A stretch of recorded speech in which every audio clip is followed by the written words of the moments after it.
নিরাপত্তাহীনতার কারণে অনেক মালিক কারখানায় যেতে চান না বলে জানালেন শিল্প উদ্যোক্তারা। আইন শৃঙ্খলা রক্ষা ও শ্রমিক অসন্তোষ নিয়ন্ত্রণই এখন অর্থনীতির মূল চ্যালেঞ্জ বলে মনে করেন তারা। ঢাকা চেম্বার অব কমার্সে এক সেমিনারে এসব কথা উঠে আসে। দেশি বিদেশি বিনিয়োগ এবং উৎপাদন নিশ্চিতে নিরবিচ্ছিন্ন গ্যাস ও বিদ্যুৎ সরবরাহের দাবিও জানান ব্যবসায়ীরা। রেজা খানের report. Dhaka metropolitan chamber of commerce and ইন্ডাস্ট্রিতে দেশের চলমান ব্যবসা বাণিজ্যের পরিস্থিতি নিয়ে সেমিনারের আয়োজন করা হয়।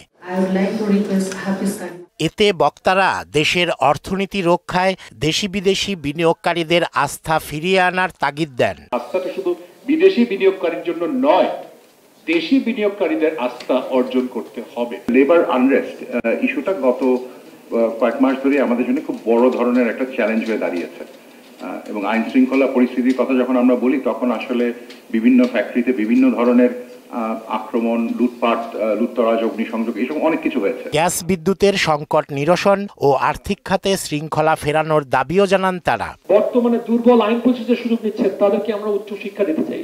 ৬০,০০০ কোটি টাকা প্রিন্ট করা হয়েছে আপনারা জানেন লাস্ট ফিসক্যাল ইয়ারে, হুইচ ওয়াজ সুইসাইডাল, আত্মঘাতী ছিল। ১৫% বেশি সুদে ব্যাংক ঋণ নিয়ে ব্যবসা বাণিজ্য পরিচালনা সম্ভব নয় বলে জানান অনেক ব্যবসায়ী। চক্র বৃদ্ধির যে সুদ সেটা দেখা যাবে যে 14-15%, 17-17.5% হয়ে যাচ্ছে।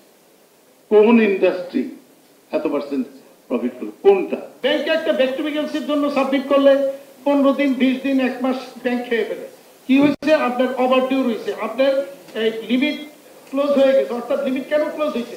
অর্থনীতি রক্ষায় নতুন গ্যাস ক্ষেত্র অনুসন্ধানের পাশাপাশি জাতীয় রাজস্ব বোর্ডকে ঢেলে সাজানোর দাবিও জানান শিল্প মালিকরা। দীর্ঘদিন গ্যাস এক্সপ্লোরেশনের জায়গা চাই না, গ্যাসটা একটা ক্ষয়িষ্ণু জিনিস। রেজা খান, মোহনা সংবাদ, ঢাকা।